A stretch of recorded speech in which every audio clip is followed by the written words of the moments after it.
한 단계 넘어선 수준이 돼야 경제적 자유를 이뤘다고 보는데, 저는 그거를 재정적 여유와 정신적 자유가 합쳐진 게 진정한 경제적 자유라고 보고 있어요. 근데 첫 번째 해야 될 거는 소비를 줄여야 한다고 봅니다. 절약을 하시고, 그리고 두 번째는 충분한 지식이 있어야 됩니다. 그 주식이라든지 부동산이라든지. 그렇다면 지금도 이제 계속 투자를 하고 계시는 상황이니까 네. 지금 만약에 여윳돈이 있다고 하면 지금 뭐 부동산, 토지, 뭐 상가 뭐 여러 가지가 있겠죠. 네. 어디에 투자하는 게 가장 지금 시점에서는 그렇게 판단하세요? 좋을 거라고? 네. 지방에는 지방 아파트들이 아직 좀 저렴한 것들이 굉장히 많아요. 근데 지방에는 뭐 재개발, 재건축이 사실 힘들기 때문에 지방의 신축 위주로 투자를 할 것 같고, 특히 서울, 경기는 재개발이나 재건축 할 곳들이 또 널렸거든요. 그래서 서울에는 그 재개발 좀 오래된 빌라들, 입주권이 나올 수 있는 그런 것들을 잘 잡아서 투자를 할 것 같고, 경기도 쪽에는 일단 일기 신도시들 그것들이 다 재건축 연한이 됐기 때문에 거기를 한 10년 정도 보시고 해두는 것도 저는 괜찮다고 봅니다. 근데 지금 그 많은 직장인들은 아마 자괴감에 빠져 있다 이런 표현을 많이 쓰잖아요. 네. 뭐냐면 부동산 가격은 확 지금 튀어버렸고 네. 지금의 급여를 가지고 모아서 이거를 산다는 데는 뭐 20년 걸린다는 얘기도 있고 막 요즘 그러니까 네, 아파트 하나 맞습니다. 살려면 네. 그게 자포자기하는 경우가 많단 말이죠. 그냥 네. 이 뭐죠 워라벨이라고 하나요? 그냥 인생을 즐기면서 살겠다. 네. 이런 분들도 많이 늘고 있다는 뭐 뉴스도 나오고 있고. 네. 정말로 샐러리맨들이 직장인들이 그 급여를 모아서 부동산 투자를 통해서 경제적 자유를 얻을 수 있을까요? 네, 저는 충분히 할 수 있다고 봐요. 일단 뭐 20년을 모아야 된다는 것은 대출 없이 그냥 좀 고가의 주택을 월급을 차곡차곡 모아서 산다는 건데, 사실 그 부동산의 장점 중에 하나는 어떻게 보면 대출이라는 것도 있고 전세 레버리지 효과라는 것도 있기 때문에 집을 살 때 누구든지 진짜 현금으로 한 번에 결제하는 사람은 정말 초고소득자 빼고는 없다고 보거든요. 저도 정말 저렴한 땅을 살 때도 다 대출을 끼고 샀고, 아파트를 살 때도 대출을 끼고 샀기 때문에 어쩔 수 없이 지금의 상태에서는 전세를 낀 물건을 미리 사두고, 그리고 나머지 돈으로 월세나 아니면 저렴한 전세를 살면서 그렇게 이 시세 차익을 보는 이런 형태를 가지고 간다면은 충분히 자기 집을 소유할 수 있다고 봅니다. 근데 어쨌건 그 종잣돈이라는 게 필요하잖아요. 네. 그 뭐가 됐든 대출을 받더라도 기본적으로 내가 부담해야 될 돈들이 일단 규모가 크니까 네. 직장 생활에서 아까 2년 만에 6천만 원 11년 전에 그게 모으셨다고 했는데 그때가 결혼하셨을 때인가요? 그때가 처음 1년 차는 결혼했을 때고, 안 했을 때고요. 그 다음은 했을 때입니다. 그래요. 네. 왜냐하면 많은 분들이 급여 받아가지고 빵꾸 안 나고 쓰는 것만도 다행이다 이런 얘기 하시는 분들도 있거든요. 네. 어떻게 월급을 그렇게 종잣돈으로 이렇게 악착같이 모을 수 있을까요? 일단 친구들을 안 만났고요. 그리고 안 마셨고 안 먹었고 뭐 옷도 안 사고 아무것도 안 했습니다. 차도 안 사고 무조건 대중교통을 이용했고, 그리고 출근할 때 그 6시 반 전에 타면은 지하철이 좀 싸거든요. 몇 동안 싸거든요. 그래요? 네. 그거부터 시작해서 점심값은 무조건 3,000원 이하로 먹었어요. 그래서 한솥 도시락에 가서 그 마요덮밥 3,000원짜리, 지금도 3,000원인데 그것만 먹었습니다. 지금도 3,000원이에요? 네. 근데 그렇게 하다 보면 사회생활 하는 데 있어서 예를 들어서 뭐 왕따를 당한다든가 네. 걱정들이 여러 가지 있잖아요. 네, 맞습니다. 그래도 뭐 이렇게 사회라는 게 결국은 이렇게 어울리기도 하고 어울리다 보면 돈을 쓸 수밖에 없고 네. 이런 부분은 어떻게 생각하세요? 저희가 뭐 공부를 할 때, 예를 들면은 지금 고등학생들이 수능 공부를 할 때 뭐 잠 덜 자고 친구들이랑 안 놀고 공부를 하잖아요. 뭔가 좋은 대학에 가기 위한 그런 목적이 있어서 하는 건데, 저도 마찬가지였어요. 그 부자가 되기 위한 목적이 있었기 때문에 그런 것들을 다 포기할 수 있었어요. 그리고 친구들이야 잠깐 뭐 2년 안 만난다고 해서 좀 시간 지나면 또 언제 그랬냐는 듯이 또 잘 만나거든요. 그래서 그 당시에 포기하는 것들은 그냥 이거는 내가 한 단계 나아가기 위해서 포기해야만 하는 거구나 라고 생각하고 그렇게 지냈습니다. 네. 근데 진짜 대단하신 게 처음 직장 생활하고 사회생활 시작하면 처음에 그 술 마시는 것부터 시작해가지고 돈 쓰는 것부터 먼저 배우잖아요. 네. 그래서 매번 카드 펑크나고 그거 메꾸느라 정신없는 그렇게 보내는 평범한 직장 생활 네. 하시는 분들이 정말 많을 텐데. 네. 대부분이죠. 그렇죠. 근데 그렇게 모을 수 있었다는 거. 그러면서도 좀 힘들지는 않으셨어요? 그게 왜냐하면 아까도 말씀드렸지만은 많은 분들이 그냥 지금 인생을 좀 즐기자 네. 이렇게 생각하는 그렇게 살아서 너무 뭐하냐 퍽퍽하게 네. 이런 생각하시는 분들도 많잖아요. 네, 저한테 그래서 제가 막 밤에 아르바이트 하고 주말에는 공부하면서 임장 다니고 뭐 이랬던 모습을 친구들이 야, 그렇게 하지 마. 뭐 그렇게 해봐야 뭐 변하는 거 없어. 우리랑 같이 놀자. 이러는 것들이 저한테는 처음엔 저를 위로하는 말인 줄 알았는데 시간이 지나고 보니까 같이 같은 배를 타고 가야 되는데 왜 너 혼자 빨리 가려고 하느냐. 이렇게 약간 질투 섞인 그 뉘앙스를 좀 느꼈거든요. 그래서 어느 순간 그 친구들이 저를 걱정하는 거에 있어서 그게 오히려 좀 더 힘이 됐던 것 같아요. 네, 그거를 오히려 좀 역이용했다고. 오히려 나는 지금 잘하고 있는 것이다. 네. 남들보다 앞서가고 있다. 네. 지금 보통 이제 경제적 자유를 원하는 게 그래서 좀 조기 은퇴 요새 그걸 파이어족이라고 그러나요? 네. 예, 그런 꿈을 가지신 분들이 많다고 하더라고요. 그래서 네. 투자에도 관심 많이 갖고 있고, 우리 저자님은 그 경제적 자유라는 거에 대해서 어떻게 정의를 하고 계세요?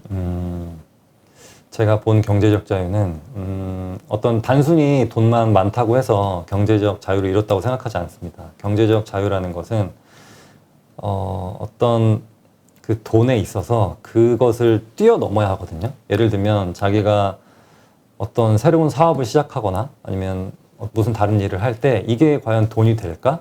이런 생각을 넘는 그런 한 단계 넘어선 수준이 돼야 경제적 자유를 이뤘다고 보는데 저는 그거를 재정적 여유와 정신적 자유가 합쳐진 게 진정한 경제적 자유라고 보고 있어요. 그래서 제가 지금 50세 전에 하고 싶은 것은 그 제가 사둔 땅이 하나 있는데 거기에 도서관을 하나 짓고 책을 최대한 많이 채워놓은 다음에 그 주변에 양로원이나 뭐 보육원이나 이런 좀 어려우신 분들이 꽤 있거든요.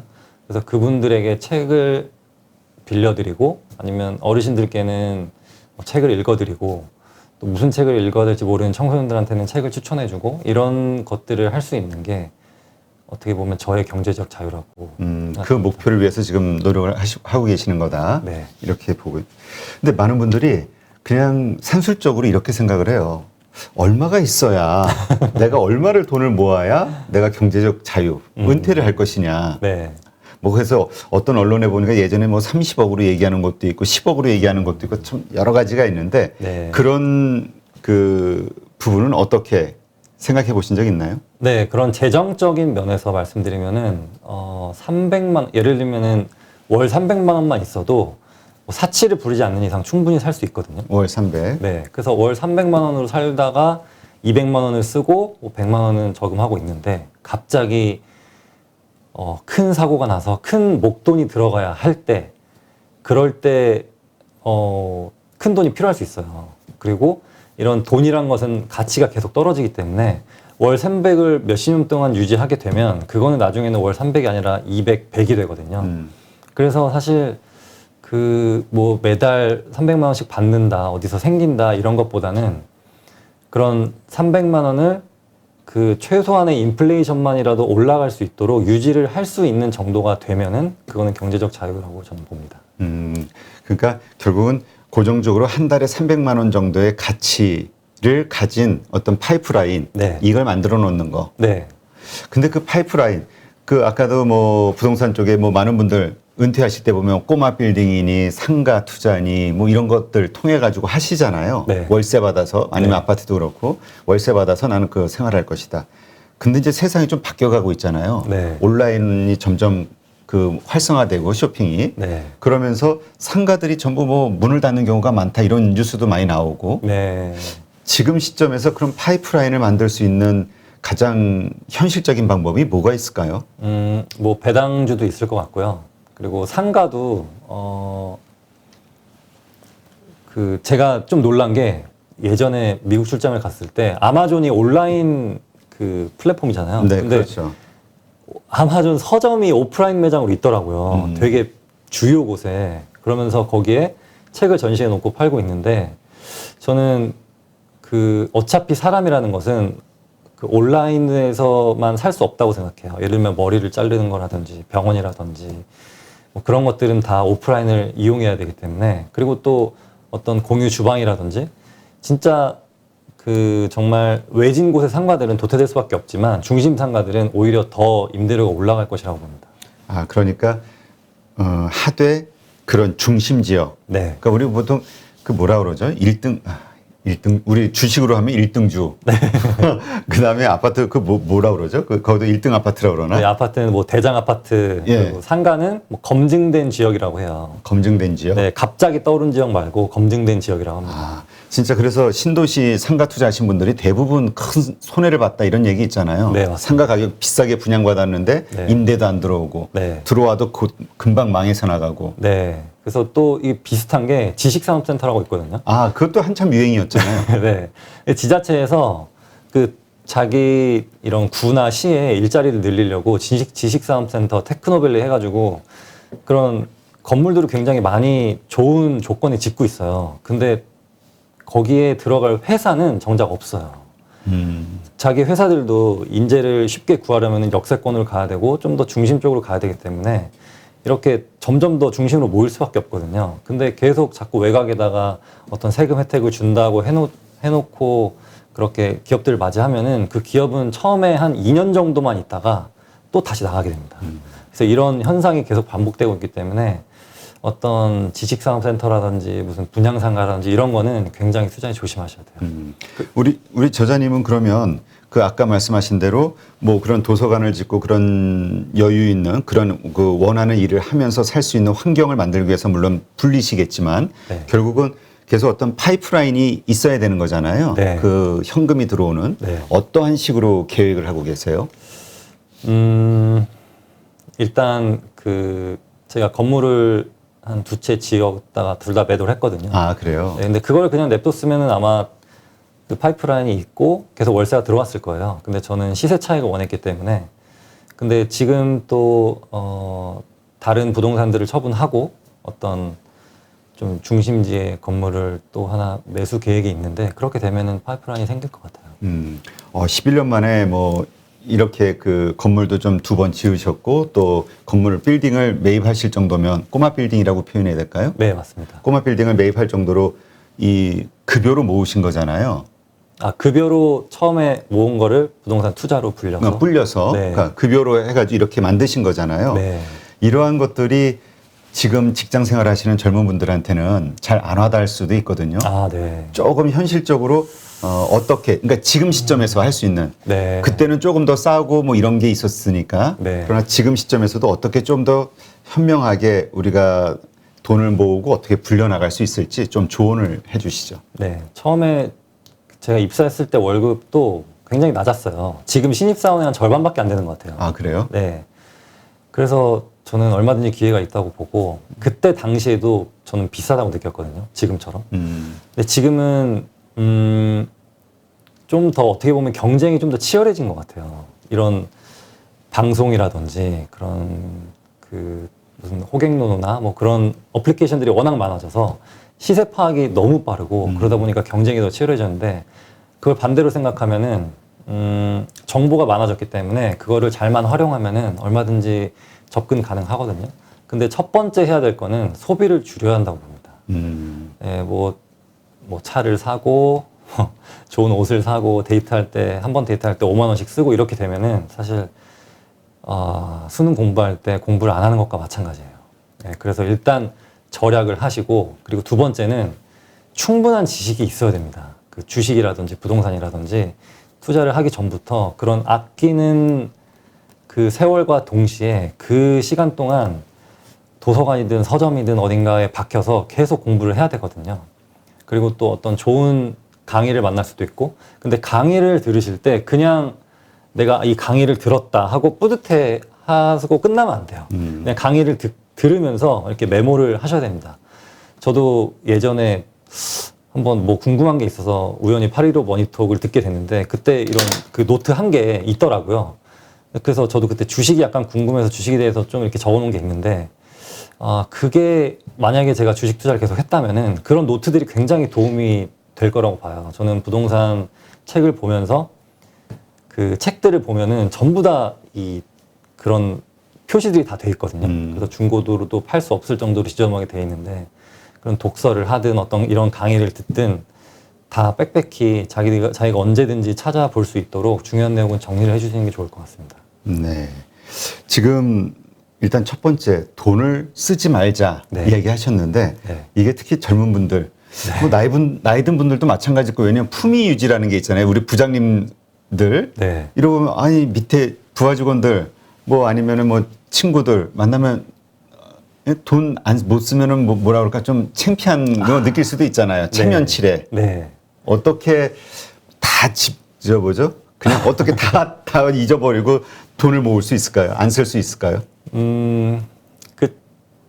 저는 그 처음에 회사 다닐 때 그 회사에서 처음에 준 잠바가 하나 있거든요. 네. 근데 아직도 그걸 입고 다녀요. 아, 그래요? 굉장히 낡았는데. 근데 친구들은, 동기들은 왜 너 그거 아직도 입고 다니냐, 좀 버려라 막 그러거든요. 근데 저는 그런 거에서 일단 차이가 있다고 봐요. 저는 그거를 겨울 내내 입고 다니면서 처음에 투자를 시작했고, 그 친구들은 새로운 코트를 사고, 뭐 새로운 패딩을 사면서 그런 종잣돈이 될 수 있는 것들을 다 소진을 했고, 그리고 전 집에 나올 때 그 아파트 앞에 보시면은 뭐 소화전 있잖아요. 네. 거기다가 제 자존심을 내려놓고 문을 닫고 다시 출근을 합니다. 네, 그런 각오가 있어야 경제적 자유에 한 발짝 다가갈 수 있다고 보거든요. 근데 그게 불과 10년 전밖에 안 돼요. 근데 지금의 모습과 현재의 모습, 그들의 모습은 똑같은데 저는 그 동기들보다 훨씬 더 많은 자산을 읽을 수가 있게 되었죠. 네. 지금 질문을 드려도 될지 모르겠네요. 어느 정도의 자산을 모으셨나요? 제가 그런 숫자로는 잘 대답을 안 드리는 게 제가 어떤 숫자로 대답을 딱 드리면은 저의 얼굴만 보면 그 숫자만 탁 생각을 하시는 얼마? 분들이 계시더라고요. 네. 네. 그러니까 하여튼 지금 동기들은 그 계속 그 뭐라 그럴까요? 뭐 자기 주택을 사기 위해서 뭐 모으고 있다든가 아니면은 그냥 할부를 내고 있다든가 그냥 평범한 그 정도 수준에서 계속 네. 미래에 대한 걱정만을 하고 있지만 네. 지금 미래에 오히려 기대가 되는 네. 원하는 일을 도서관을 짓고 뭐 할 수 있는 꿈을 이룰 수 있다라는 어떤 생각에 지금 뭐라 그럴까 더 즐겁게 살 수 있다? 네, 맞습니다. 이렇게 표현해야 될까요? 네, 이게 고생을 사실 한 3, 4년만 바짝 해도 어느 정도 그때 그런 자기의 내공이라든지 인내심이라든지 어떤 마음의 그런 단단함이랄까 그런 게 생기면서 완전 투자자로 완전 변신하게 되거든요. 그래서 그때 시기만 거치면은 그 다음부터는 좀 순조롭게 흘러간다고 보는 것 같아요. 네. 근데 지금 결혼하셨잖아요. 네. 아이 있으신가요? 네. 근데 아이를 갖게 되면 네. 특히 또 부인이 있잖아요. 네. 아니 뭐 이건 뭐 여성분은 또 남편 있을 수 있고 하여튼 배우자가 나와 똑같은 생각과 이게 동의를 해줘야 네. 이 가정이 평안한데 그러지 않을 경우에는 이게 또 갈등이 많이 생기지 않나요? 그래서 그 부분도 좀 포기가 있어야 될 것 같아요. 어떤 식으로 상대를 설득해요? 배우자를? 뭐 저 같은 경우는 뭐 파워포인트까지 만들지 않았는데 저의 그런 계획과 시나리오를 쫙 이렇게 정리를 해서 보여줬어요. 제가 언제까지는 이 정도로 할 거고 내 목표는 무엇이고 이 물건은 이 금액이 되면 팔 것이고 우리는 그때 이 정도 자산을 가지게 될 것이고 내가 아이를 못 봐주는 건 정말 미안하지만 주말에 나 혼자 어디 좀 갔다 오겠다. 계약이 있다. 아니면은 물건을 볼 게 있다. 이런 식으로 잘 설득을 해야 될 것 같아요. 미리. 네. 그래도 좀 이렇게 짜증을 낸다든가 아니면은 좀 불만이 쌓이는 경우 있지 않나요? 불만이 당연히 있었을 거예요. 왜냐면 아니 시간만 안 쓰는 게 아니라 가족과 함께 못 하는 것만이 아니라 네.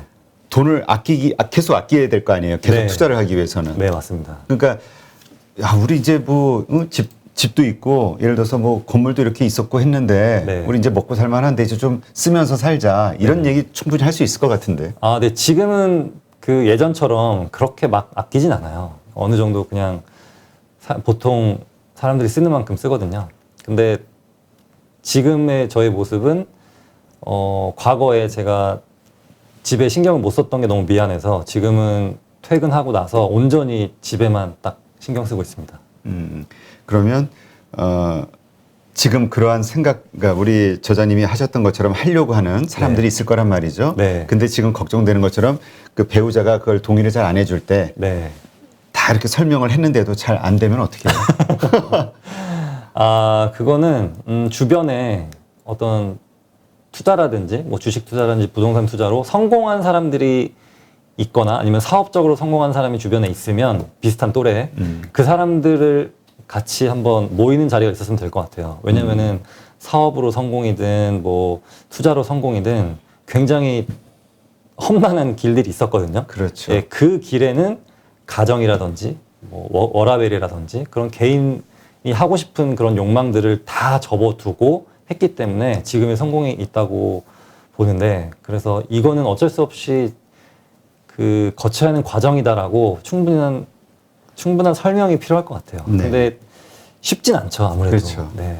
그러나 어쨌든 그런 과정이 있어야 그 목표를 오히려 이룰 수 있겠죠. 이게 협력이 잘 안 되면 네. 또 문제가 있으니까. 네. 근데 하여튼 혼자 산다고 하면 그냥 뭐 알아서 나만 잘 단돌이 하면 되는데 가족이 있으면은 같이 또 동의를 얻고 네. 양해를 구해야 되니까. 네. 하여튼 이런 식으로 글쎄요. 할 수 있다가 아니라 이미 그러한 방식으로 성공을 해오고 계시기 때문에 지금 목표가 45세 이전에 은퇴하시는 건가요? 네, 맞습니다. 그 어떻게 잘 계획대로 될 것 같아요? 근데 제가 원래는 45세 이전에 회사를 그만두는 걸로 목표를 삼았는데 어느 순간 보니까 제가 그동안 회사에서 했던 게 너무 아깝더라고요. 그리고 회사라는 그런 좋은 근로지와 그리고 노동소득을 제가 그동안 너무 폄하한 게 아닌가 이런 생각이 있어서 일단 회사는 다니는 데까지는 계속 다닐 예정입니다. 네, 알겠습니다. 하긴 그런 얘기 하시는 분도 있더라고요. 그 근로소득을 자산으로 환산했을 때, 네네. 예, 자산, 그 하나의 자산에서 나오는 수익을 했을 때, 한 달에 300만 원 월급 받아도 이게 몇십억 자산 가지고 있는 거나 마찬가지다. 네, 맞습니다. 뭐 이런 얘기 하시는 분도 있더라고요. 네. 네. 하여튼 그 서울 자가의 대기업 다니는 김 부장 이야기, 이 책을 워낙 주변에서 많은 분들이 읽고 막 감탄을 하고 좋아해 주셔가지고 저도 흥미를 가져서 이제 아직은 다 읽진 않았지만 읽어보도록 하겠습니다. 근데 웹툰이 나오면 더 좋을 것 같아요. 제가 웹툰을 좋아해서 웹툰으로 보면 더 재밌을 것 같아요. 네, 웹툰은 한 4, 5개월 뒤에 나올 것 같습니다. 그래요? 네. 알겠습니다. 기대해 보겠습니다. 하여튼 목표 잘 이루시고요. 또 네. 다음에 또 그러한 이뤄나가는 과정에서 생기는 여러 가지 일들 가지고 또 한번 모시도록 하겠습니다. 네, 알겠습니다. 네, 오늘 감사합니다. 나와주셔서 고맙습니다. 네.